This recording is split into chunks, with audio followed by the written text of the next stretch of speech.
Thank you everybody for joining us today. We are Zero Methane, and we will be presenting our design for an inland seaweed farming facility. Today we will be talking about our problem definition, design process, system design, the impact of our system, the risk and uncertainties associated with the system, and our recommendations.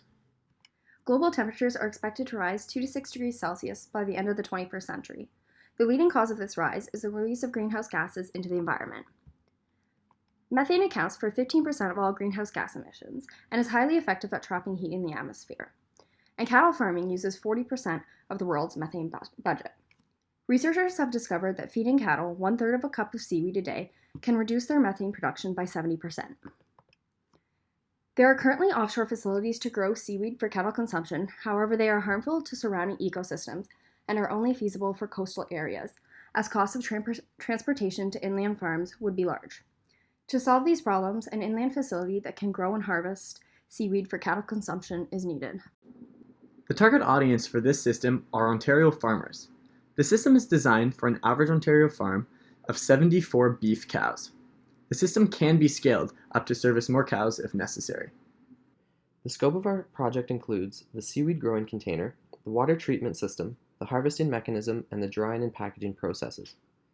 The scope of our project does not include acquisition of land, the physical building that will house our system, the transportation and distribution of the final product, and balancing the nutritional needs of the cow based on our seaweed addition. Our main constraint is that the seaweed facility must function inland. Additionally, our system is required to produce seaweed at a cost less than $13.50 per kilogram. This value was calculated based on the prospective price markup that farmers can implement by selling a product with reduced environmental impact. In order for our system to be feasible, the overall emissions of the process cannot exceed 113.75 kilograms of carbon dioxide per kilogram of seaweed. This ensures that the emission reduction from feeding cows seaweed is not neglected by our operating emissions. There are several criteria associated with this design. The amount of seaweed produced per unit area is to be maximized, as is automation and uptime of the system. The design process outlined was followed closely to ensure the most effective design solution.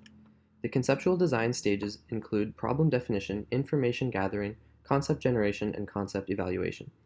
These steps have been outlined in detail in our proposal. The embodiment design stages are where we performed component selection, component sizing, and load calculations. This has been presented in detail in our technical memo. The detailed design is a combination of our most effective conceptual designs.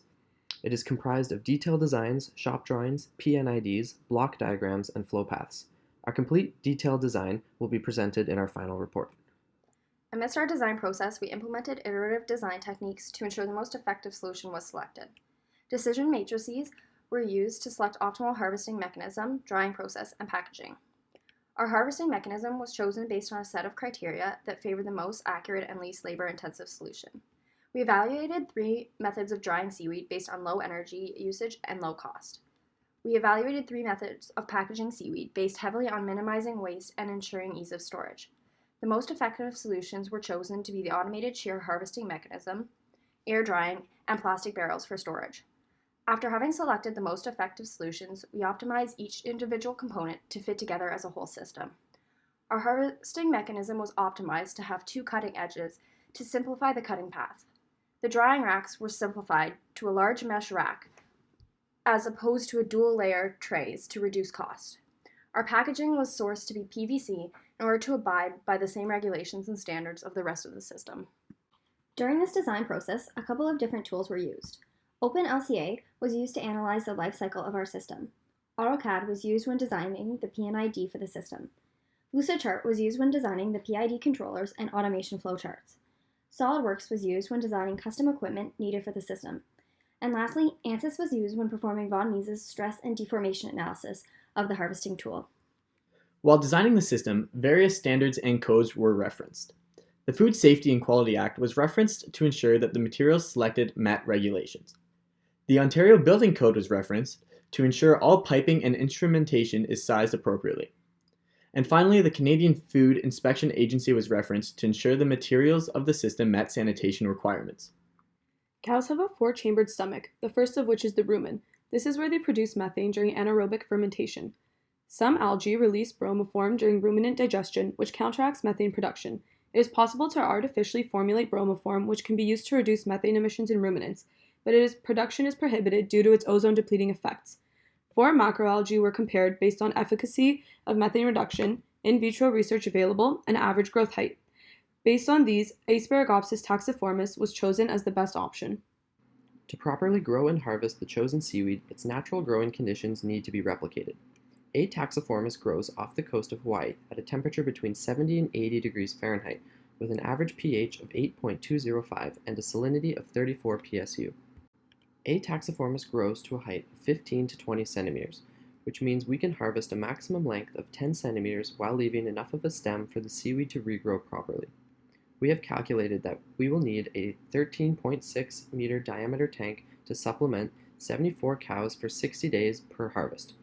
The total depth of the tank will be 0.6 meters to account for the rock base and the height of the seaweed.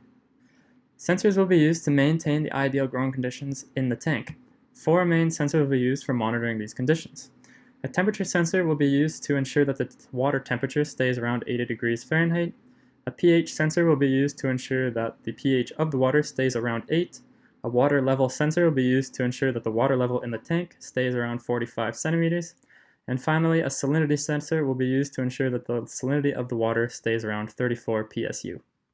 The tank will feature a stainless steel screen at its outlet to catch any large seaweed pieces from entering the system, followed by a 50-micron bag filter which will trap any smaller particulates. The previously discussed set points will be maintained using PID controllers to monitor the system and dose it with any necessary salt solutions or pH adjusters. We designed a custom solution to harvest seaweed in our inland facilities.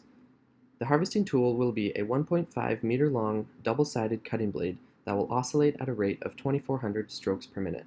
The tool will be fabricated entirely out of 316L stainless steel to meet regulations, the only exception being the coarse grit pumice stone that will make up the bottom surface of the cutter. This abrasive surface will serve to agitate the seaweed spores as it passes to promote regrowth. The tool will be fixed to an autonomously controlled radial arm that will have a fixed pivot point at the center of the tank. The arm will rotate about the center of the tank and the cutter will travel linearly along the arm. This will allow for full reach of the tank. Once the seaweed has been harvested, it will be dried to a water content of 17% using custom-built mesh shelves. The drying process will be done in a room maintained at room temperature with a relative humidity of 50%. Once this drying process is complete, the seaweed will be packed in reusable PVC barrels ready for shipping. The normal operating state of the system is the recirculation phase. Once the tank has been initially filled and all set points have been achieved, the water will be pumped through an electric heater to ensure the water temperature is at 80 degrees Fahrenheit. The water will flow through the tank as A. taxiformis requires moving water and gravity drain through a filter to remove any seaweed particulates from entering the system. The water will then be pumped back into the tank. Domestic cold water will be added to the system as needed when water levels drop below low-level set points. There has been no evidence suggesting that adding seaweed to a cattle's diet becomes harmful to them. The harvesting tool will be outfitted with a PVC guard to protect any operators from potential injury. Additionally, there will be multiple e-stop buttons that will shut down both the harvester and the rest of the system in case of emergencies. While the harvesting process is occurring, a visual signal will be used to alert surrounding operators. Each piece of equipment will be designed so that they can be isolated from the system using valves and lock-out, tag-out procedures for maintenance. Lastly, the tank will be surrounded by protective fencing to avoid incidents. A life cycle analysis was performed to determine if our system produces a net negative emissions compared to that of the current Ontario cattle farms. The graph seen on this slide indicates the different materials in our systems and the amount of carbon dioxide equivalent they produce over the span of their life. It was discovered that over 20 years the system saves 107,600 kilograms of CO2 equivalents. This is equivalent to eliminating emissions from 45 cows on a farm containing 74 cows.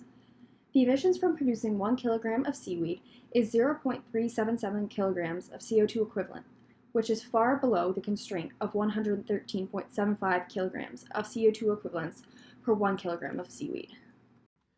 An in-depth future worth analysis was performed on the system to determine the feasibility of the project.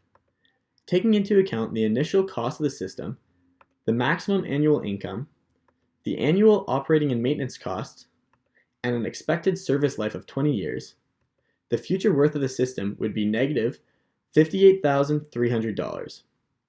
In order for this project to be economically feasible, the minimum annual external investments would need to be $2,400.